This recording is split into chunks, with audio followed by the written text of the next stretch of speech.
What is eutrophication? Eutrophication है क्या? Now imagine कि ये वाली जो चीज है किसी लैंड से कनेक्टेड है, but this is the water body. ये कोई वाटर बॉडी है,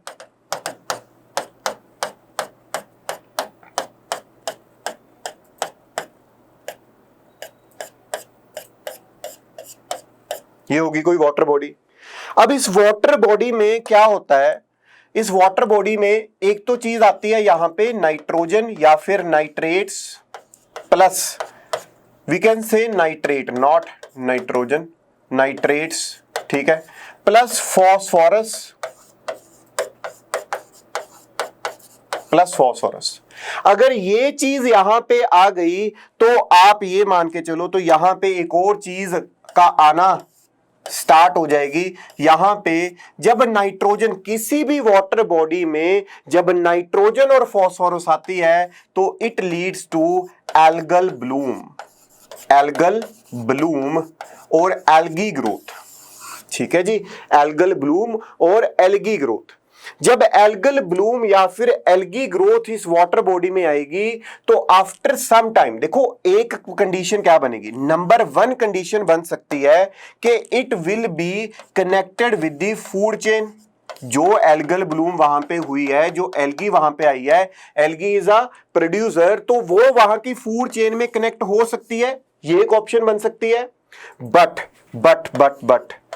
सबसे ज्यादा हमने क्या देखा है, 80 to 85% ये वाली जो एल्गल ब्लूम है ये कनेक्ट नहीं होएगी किसके साथ में, फूड चेन के साथ में।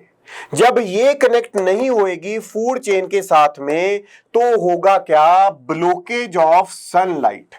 तो होगा क्या, blockage of sunlight, blockage of sunlight. क्योंकि इस वाली ये वाली जो चीज है हमारी, ये वाली जो चीज है एल्गी, एल्गी उसके ऊपर है तो यहां पे ब्लॉकेज ऑफ सनलाइट होगी। और एल्गी की जो लाइफ है is very small, the life of algae is very small, life of algae is very small, very small. ठीक है, तो होगा क्या, जो एक डेड बॉडी है या फिर एल्गी है वो ऊपर फ्लोट कर रही है, which will block the sunlight. फिर क्या होगा, ब्लॉक करेगी सनलाइट को। जब इसने ब्लॉक कर लिया सनलाइट को तो नीचे वाले यहां पे अगर हम मान के चले कि कुछ इस तरह से शेल्फ होएगी तो नीचे यहां पे जो फाइटोप्लैंक्टन्स थे, जो यहां पे ग्रास थी या फिर फाइटोप्लैंक्टन्स थे, ये भी क्या हो जाएंगे, डेड हो जाएंगे बिकॉज इनको इनका फूड बनाने के लिए सनलाइट नहीं मिल रही। ठीक है जी, इनको इनका फूड बनाने के लिए सनलाइट नहीं मिल रही, सो ये भी डेड हो गए। और मेरे पास एक और चीज जो डेड है वो है अभी एल्गी। नंबर 2 हो गया हमारे phytoplanktons. Now the third thing which will be dead will be the small fish. कौन हो जाएगा, स्मॉल फिश डेड हो जाएगी, क्योंकि small fishes depend on the directly phytoplanktons और small plants. Number 4, now the large fish who depends upon the small fish will also be dead. जब ये 4 लोग खत्म हो जाएंगे, मर जाएंगे, जिनकी डेथ हो जाएगी, तो इट विल रिजल्ट इनटू, इसका रिजल्ट क्या निकलेगा, तो यहां पे डेड बॉडीज क्या होने लग जाएंगी, फ्लोट करना स्टार्ट कर देंगे। डेड बॉडीज आपको भी पता है क्या करती हैं, फ्लोट करती हैं ऊपर, फ्लोट करेंगे ऊपर। जब ये डेड बॉडीज ऊपर फ्लोट कर रही है किसकी, 1 number B, 2 number B, 3 number B, 4 number B, 1 2 3 4 सारी की सारी जो डेड बॉडीज है अगर वो ऊपर फ्लोट कर रही हैं, मतलब वो खत्म हो चुकी हैं, तो इट मींस उनको डीकंपोज करने के लिए, आफ्टर दैट उनको डीकंपोज करने के लिए फॉर दी डीकंपोजिशन, ठीक है जी, फॉर दी डीकंपोज पर्पस, उनको खत्म करने के लिए यहां पे क्या आएंगे, बैक्टीरियाज आना स्टार्ट हो जाएंगे।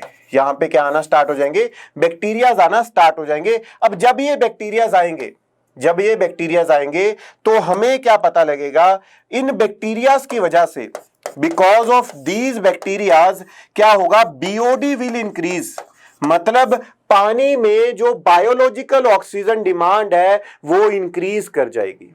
और ऑक्सीजन लेगी कहां से? ऑक्सीजन लेंगे वो बैक्टीरिया डिसॉल्व्ड ऑक्सीजन, मतलब पानी के अंदर जो ऑक्सीजन घुली हुई है उसकी डिमांड क्या हो जाएगी? इंक्रीज हो जाएगी। मतलब biological oxygen demand will increase, और जो डिसॉल्व्ड ऑक्सीजन की कंसंट्रेशन है पानी में वो क्या हो जाएगी? डिक्रीज हो जाएगी। अगर वो डिक्रीज होगी, अब आगे देखिएगा, जब डिसॉल्व्ड ऑक्सीजन डिक्रीज होगी, बीओडी इंक्रीज हो गई, तो अगर इसमें बाद में हैवी मेटल्स आना स्टार्ट हो गया, मतलब सीवरेज भी उसमें डिस्पोज हो रहा है, वहां पे बड़ी बड़ी इंडस्ट्रीज भी सीवेज डिस्पोजल कर रही हैं, अपना वेस्ट डिस्पोजल कर रही है, तो अगर वहां पे हैवी इंडस्ट्रियल मटेरियल भी आना स्टार्ट हो गया तो इसका बीओडी के साथ साथ में सीओडी विल ऑल्सो इंक्रीज। क्या इंक्रीज कर जाएगा? COD will also increase. तो अब कंडीशन क्या बनी? डिसॉल्व्ड ऑक्सीजन कम हो गई, बीओडी इंक्रीज हो गई, सीओडी इंक्रीज हो गई। तो ये बीओडी और सीओडी क्या है? बीओडी और सीओडी कुछ भी नहीं है, ये सिर्फ इंडिकेटर है जो कौन देखती है? एनजीटी देखती है किसी भी लेक को देखते हुए कि क्या वो लेक साफ हो सकती है या नहीं हो सकती। अगर किसी लेक की बीओडी इंक्रीज है, अगर किसी लेक की बीओडी इंक्रीज है तो मे बी वो साफ हो सकती है, लेकिन अगर किसी लेक की बीओडी प्लस सीओडी दोनों इंक्रीज और डिसॉल्व्ड ऑक्सीजन बिल्कुल खत्म हो चुकी है तो वो लेक थोड़े टाइम के बाद में खत्म हो जाएगी। It will be near impossible to clean that water body, clean that water body. अब देखिए आगे क्या होगा। अब because of these kind of conditions, अब अंत में क्या होगा? ये वाली जो चीज है सारी की सारी क्या बन जाएगी? ये वाली चीज है जो ये वाला जो पानी है, मतलब जो ये जो वाटर बॉडी है ये बन जाएगी एसिडिक बन जाएगी। क्या बन जाएगी? एसिडिक बन जाएगी। और इसी वजह से आपने देखा होगा जब भी आप छठ पूजा की कोई पिक्चर देखते हो, दिल्ली की जो दिल्ली में जो यमुना है वहां पे आपने देखा होगा कि झाग बनी हुई है पानी में। एंड बिकॉज किसकी वजह से? क्योंकि जो पानी है वहां पे क्या हो चुका है? एसिडिक हो चुका है। और आपने बेंगलुरु की लेक्स की एग्जांपल सुनी होगी, आपने दामोदर रिवर की एग्जांपल सुनी होगी। All these water bodies are now acidic.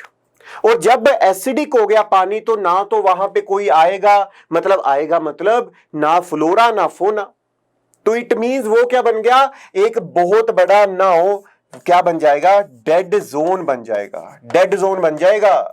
और मतलब क्या हुआ? डेड जोन अगर वो बन गया तो इट मींस मैं उसको, उसमें कुछ भी नहीं हो रहा, सिर्फ और सिर्फ वो डेड जोन है। और मैं इसको और क्या टर्म बोल सकता हूं? Biological desert. बायोलॉजिकल डेजर्ट, ठीक है जी, biological desert. So this is the concept of eutrophication. और आपने एक और चीज क्या याद रखनी है यूट्रोफिकेशन में, कि क्वेश्चन क्या आएगा? पहला क्वेश्चन ये पूछा जा सकता है कि जो एल्गल ब्लूम हुआ है क्या वो हमेशा इतना ज्यादा डेंजरस रहेगा? क्या एल्गल ब्लूम हमेशा ही इतना प्रॉब्लमेटिक है? तो आंसर इज नो, क्योंकि मैंने आपको यहां पे बताया था कई बार ये फूड चेन में भी कांटेक्ट में आ जाता है, फूड चेन में भी एंटर कर जाता है और फूड चेन में मर्ज हो जाता है। लेकिन मोस्ट ऑफ द टाइम ये क्या करेगा? एक नेगेटिव इंपैक्ट डालेगा वाटर बॉडी के ऊपर, और ये सारी कंडीशन हम वहां पे बताएगा आपको। So now this will become the biological desert और द डेड जोन। और आजकल हमारे इंडिया में बेंगलुरु की लेक्स, दिल्ली में यमुना हो गया, maximum rivers are dying rivers और they becoming the biological desert. Clear बात? This is about the eutrophication.